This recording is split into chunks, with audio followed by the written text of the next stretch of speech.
You know what they say, change is coming, or change is constant. Well, there's an example of it right there. This is a whole bunch of pocket change, and what we may see coming soon could be the biggest change that we've ever seen in our pocket change since 1964.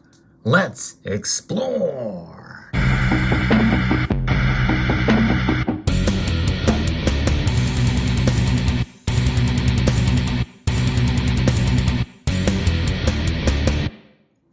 Indeed. Now, you may think about other times when our pocket change has changed, and that is evident in the designs that you see on the array of coins before you here.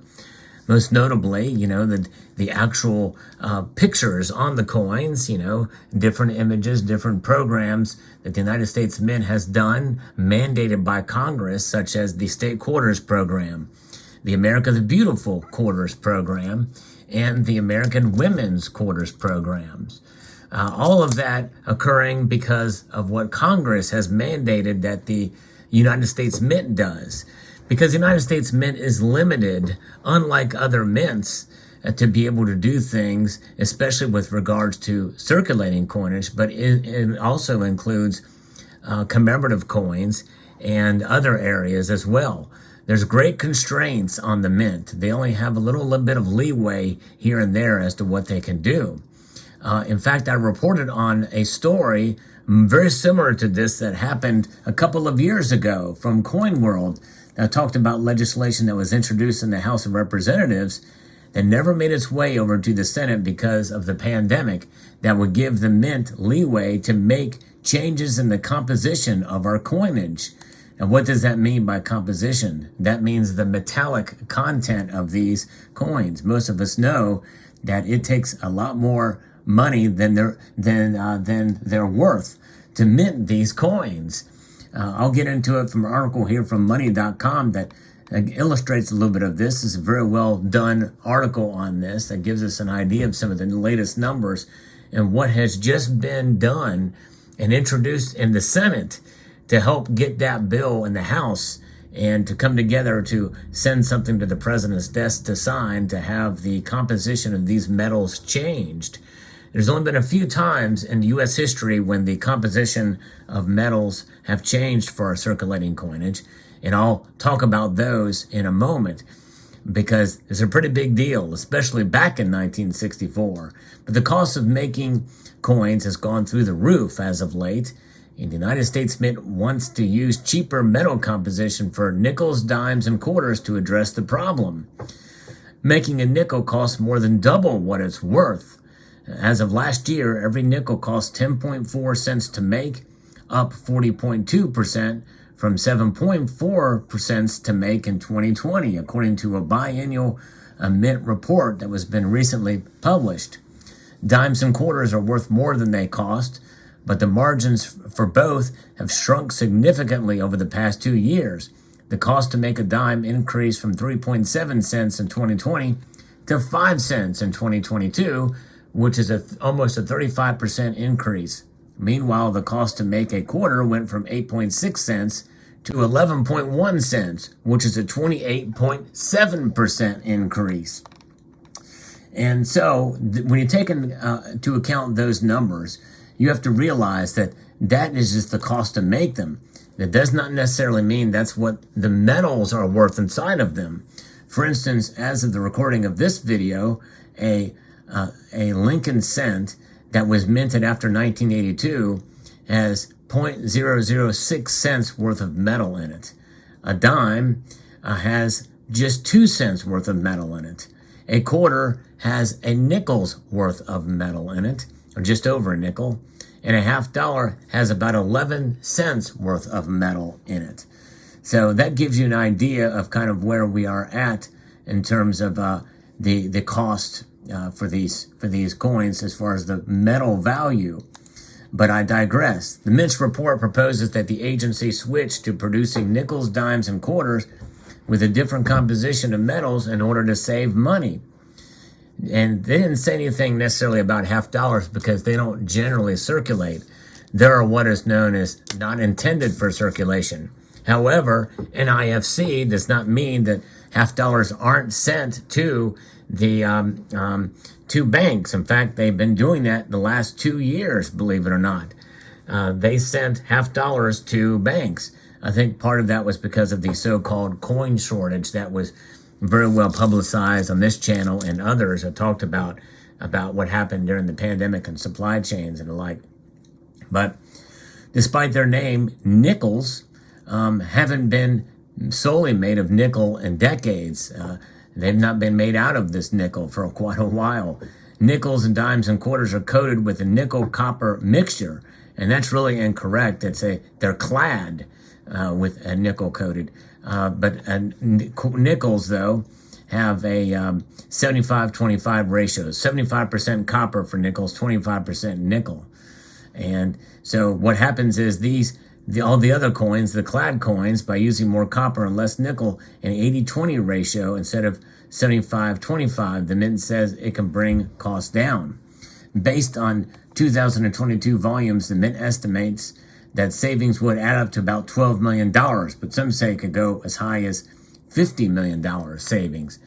It would take about a year to make the switch if the agency gets approval from Congress, according to the report. Testing has been completed, and the mint says there would be minimal impact, if any, to the public.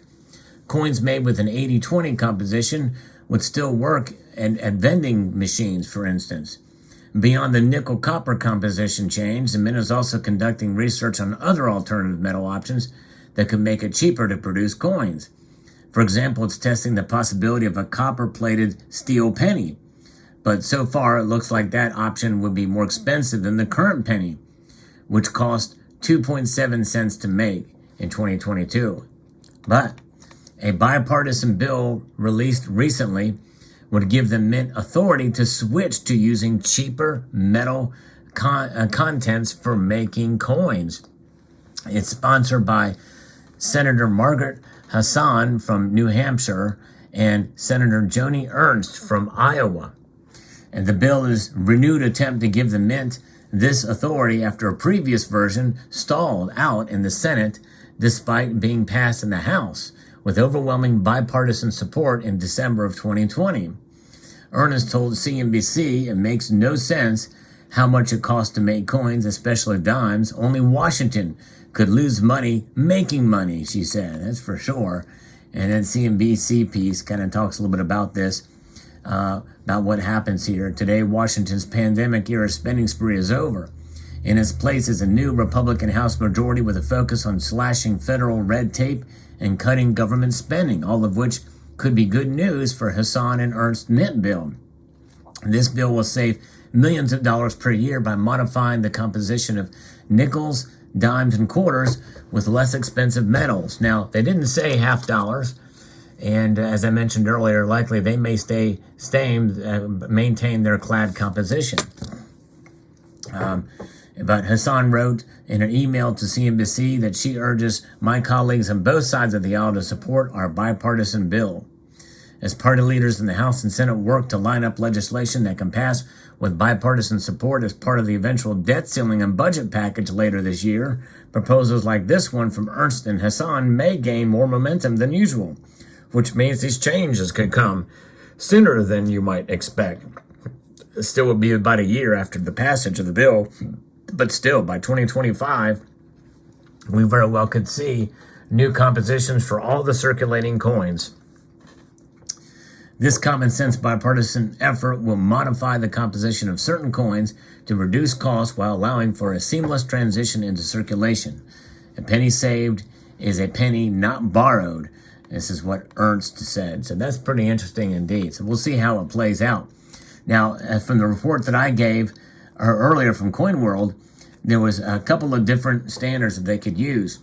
One had a potentially seamless, developed jointly with the National Institutes of Standards and Technology at 50.75% copper, 14% nickel, 33% zinc, and 2.1% manganese. And then nickel steel, which is a monolithic alloy developed uniquely by the mint. Authentic steel, which means it's not attracted to magnets, with nickel content at 25% and the balance being lower cost iron and some manganese. versus the coin's current 75% copper content. And copper is the metal that is the most expensive here. Because back in 1982, they took out all of the copper, 95% of it rather, and which has the balance was zinc and tin. And this cent is actually heavier than the newer cent here, which is 3% copper, and the balance is zinc, much lighter. And by the way, these do not last very long in the ground. They do erode and corrode rather quickly. So that is the biggest change that we've seen since 1982 for the most circulated coin, and that is the Lincoln cent. So it'd be very interesting to see how that plays out. Now, the dollar coin presumably would not be changed because it is a non-circulating coin, not intended for circulation, only for collectors. So likely they would keep that the same because they make a heck of a profit off of the dollar coins, which are now involved in yet another program after the presidential dollars. And now we have the innovation dollars that are going along with the annual change in reverse of the what are known as the Native American dollars, which stem from the Sacagawea dollar, which circulated in 2000 and in 2001. So there's where we are at there. And other than that, the biggest change was with our coinage was back in 1964 when the United States Mint indeed did take out all the silver in our circulating coinage. No silver at all. And here's an example of a silver half dollar. I'm going to show you here. This silver half dollar, you can tell just by looking at it how different it is than as far as the metal content, than a normal half dollar. Much brighter. That silver color certainly is brilliant and pretty amazing, but it is gone. And now they're going to debase our metals even more because, well, the dollar is being inflated, and meaning that everything else is going up in price, and including the cost to produce your pocket change. So there you go. Let me know what your thoughts are about this news. It very well could come to fruition sooner than you think. I'd like to extend a multitude of gratitude to you all for taking the time to watch this video, and to encourage you to please rate, share, comment, and subscribe.